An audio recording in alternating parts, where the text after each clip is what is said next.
اللہ نے دنیا کی تمام لیونگ بینگز میں 4 بنیادی خصلتیں رکھی ہیں: کھانا، لڑنا، ڈر اور سیکس۔ آسمان میں اڑتا پرندہ ہو یا سمندر میں موجود مچھلی، جنگلی شیر ہو یا پالتو بکری، سب ان 4 چیزوں کے اراؤنڈ ہی گھومتے ہیں۔ یہاں تک کہ قرآن میں بھی انسان کو نفس یعنی شیطان سے لڑنے، جہنم کا ڈر، حوروں کے وعدے، طرح طرح کی شراب اور کھانوں کا ذکر کیا گیا ہے۔ اور اگر آپ نوٹس کریں تو دنیا میں آج تک ہوئے ہر فساد، ہر قتل، ہر جنگ کے پیچھے کا ریزن بھی بس انہی 4 انسانی خصلتوں میں سے کوئی ایک ہوگا۔ لیکن اب آپ سوچیں گے، جب یہ 4 خصلتیں ہر لیونگ بینگ میں موجود ہیں تو کروڑوں اسپیشیز میں سے صرف انسان ہی اتنا سپیریئر یعنی اشرف المخلوقات کیسے بن گیا؟ زمین پر گھومتی چیٹیوں نے کیوں ترقی نہیں کی؟ آسمان میں اڑتے پرندوں نے کیوں ترقی نہیں کی؟ سردی ہو یا گرمی، جنگل میں جانور آج بھی ننگے گھومتے ہیں۔ صرف انسان کو ہی جسم ڈھکنا کس نے سکھا دیا؟ اس کا جواب یہ ہے کہ انسان ہمیشہ سے سپیریئر نہیں تھا۔ ہزاروں لاکھوں سالوں تک انسان نے جانوروں کی طرح زندگی گزاری ہے۔ هل أتى على الإنسان حين من الدهر، کیا انسان پر زمانے میں طویل وقت ایسا نہیں گزرا؟ لم یکن شیئا مذکورا، جب وہ کوئی قابل ذکر شے نہ تھا، یعنی وہ زمانہ جسے پتھروں کا دور یا زمانہ جاہلیت کہا جاتا ہے، جہاں طاقتور کمزور کو کچلتا تھا، جہاں بھائی بہن، ماں بیٹا اور باپ بیٹی شادی کر لیا کرتے تھے، بھوک لگنے پر مردہ انسان کا گوشت کھا لیا جاتا تھا۔ اگر انسان نے یہ ساری حرکتیں نہ چھوڑی ہوتی تو وہ کبھی اتنی ترقی نہیں کر پاتا۔ لیکن اب سوال پھر وہی آ جاتا ہے کہ انسانوں کو یہ تمیز آخر سکھائی کس نے؟ کس نے انسان کو جسم ڈھانپنا سکھایا؟ کس نے بتایا کہ خونی رشتوں کا شادی کرنا غلط ہے؟ کس نے سکھایا کہ جھوٹ بولنا برا ہے اور سچ بولنا اچھا؟ کس نے بتایا کہ قتل کرنا غلط ہے اور جان بچانا افضل؟ یہ کوئی بجلی، ٹیلی فون یا بلب جیسی چیزیں تو ہیں نہیں کہ جنہیں دریافت یا انوینٹ کیا گیا ہو۔ تو پھر انسان نے کس طرح صحیح اور غلط کے بیچ کے فرق کو پہچان کر اپنی ان 4 خصلتوں پہ قابو پایا؟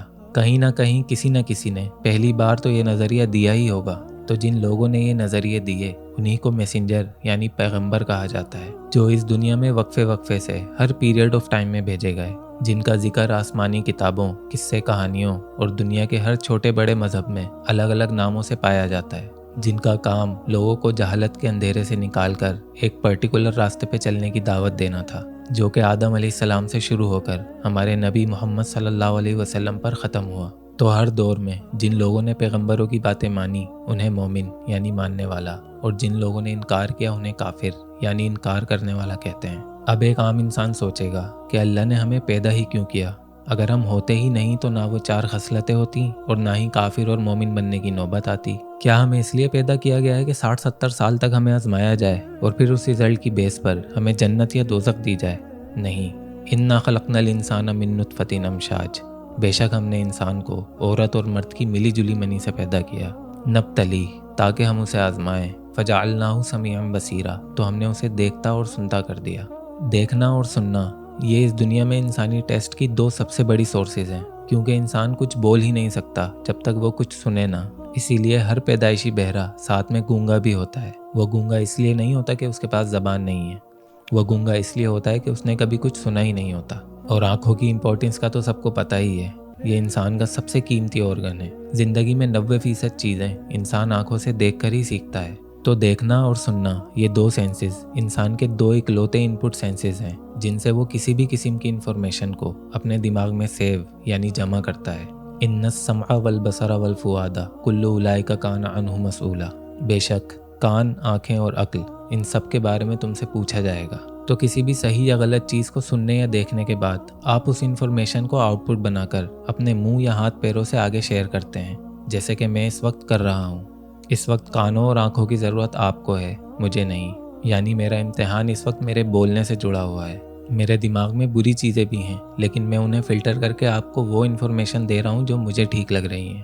تو یہ صحیح اور غلط کا فیصلہ ہے میری آزمائش، اور آپ میری باتیں سن کر اس انفارمیشن کو آگے کس طرح استعمال کریں گے وہ ہوگی آپ کی آزمائش۔ انا ہدیناہ السبیل اما شاکرا و اما کفورا، ہم نے راستہ سمجھا دیا، اب چاہے شکر گزار بنو یا نہ شکرے۔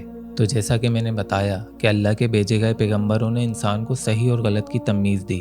اب اس نالج کو لینے کے بعد ان لوگوں نے اپنی زندگیوں میں جو بھی دیکھا اور سنا اور اس کے اگینسٹ جس طرح ریئیکٹ کیا، وہی ان کا ٹیسٹ یعنی آزمائش تھی۔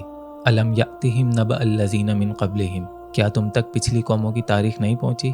قوم نوح، قوم عاد، قوم سمود اور قوم ابراہیم کی، اور ان بستیوں کی جنہیں الٹ دیا گیا۔ آج انسانوں کے پاس صرف 5000 سالہ ریکارڈڈ ہسٹری ہے، جبکہ انسان لاکھوں سالوں سے اس دنیا میں موجود ہے۔ کتنی ہی سویلائزیشنز بنی اور اپنی حرکتوں کی وجہ سے ختم ہوئی۔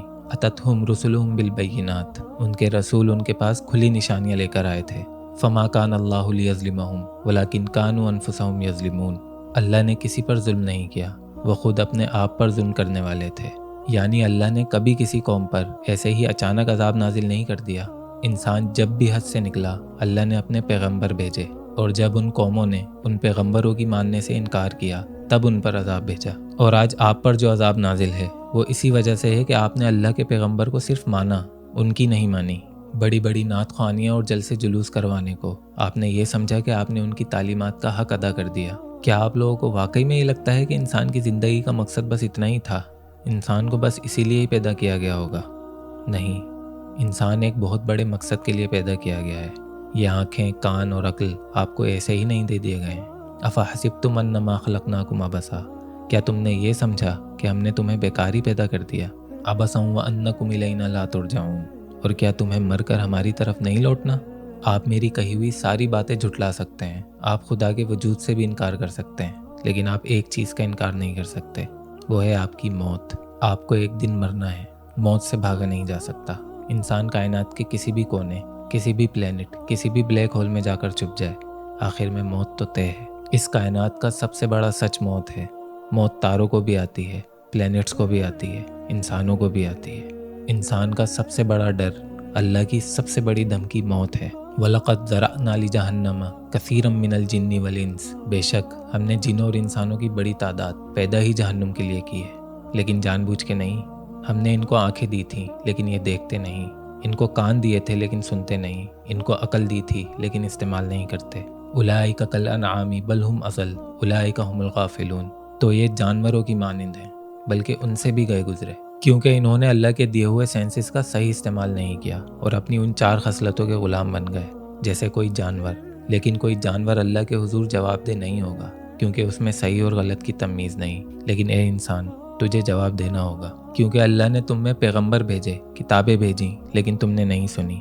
آخر میں تمہاری انسٹنکٹ میں صحیح اور غلط کی تمیز رکھی، لیکن تم نے اس کو بھی اگنور کیا۔ یعنی ہر غلط کام کرنے سے پہلے رشوت لینے، جھوٹ بولنے، چوری، قتل، ڈکیتی، یہاں تک کہ جب تم اپنے کسی پیر و مرشد کے ہاتھ پیر چوم رہے ہوتے ہو نا، تمہارے اندر کے انسان کو پتہ ہوتا ہے کہ یہ میں غلط کر رہا ہوں، لیکن تم اپنی ان 4 خصلتوں کے آگے مجبور ہو کر پھر بھی وہ کام کرتے ہو۔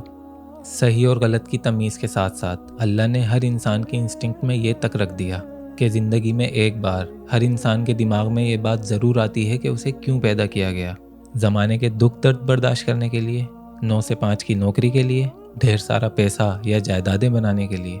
اگر وہ انسان بے دین ہے تو ان سوالوں کا پیچھا کرتے کرتے دین کی طرف آ جاتا ہے، اور اگر پہلے سے دیندار ہو، چاہے نام کا ہی صحیح، تو ان سوالوں کا صحیح جواب نہ ملنے پر اندر ہی اندر دین سے منہ پھیر لیتا ہے۔ بظاہر تو مسلمان کہلاتا ہے اور شاید کبھی کبھی جمعے کی نماز بھی پڑھ لیتا ہو، لیکن ان فتوے باز سر پھرے مولانوں کے ڈر سے یہ باتیں کبھی کسی سے شیئر نہیں کرتا، اور اپنے سب کانشیس مائنڈ میں کب وہ خدا کے وجود سے انکار کر بیٹھتا ہے اسے پتہ ہی نہیں چلتا۔ ہمارے ملک کی بربادی کی سب سے بڑی وجہ یہی ہے، لوگ اپنے آپ کو صرف اس لیے مسلمان کہتے ہیں کیونکہ ان کے ماں باپ مسلمان تھے، اور ہر جملے میں ماشاءاللہ اور انشاءاللہ کہنے کو اپنے اچھے مسلمان ہونے کا ثبوت سمجھتے ہیں۔ لیکن حقیقت میں اسلام کا چوغا پہن کر، بڑی بڑی داڑیاں رکھ کر ایسے ایسے کام کر رہے ہوتے ہیں کہ شیطان بھی شرما جائے۔ لیکن یاد رکھیے گا، ایسا کر کے آپ صرف اپنے آپ کو دھوکہ دے رہے ہیں، اللہ کو نہیں۔ اگر آپ اپنی آنکھوں، کان اور عقل کا صحیح استعمال نہیں کر رہے تو آپ ایک جانور سے بھی بدتر ہیں، اور بے شک آپ اس دنیا میں بھی ذلیل و خوار رہیں گے اور آخرت میں بھی۔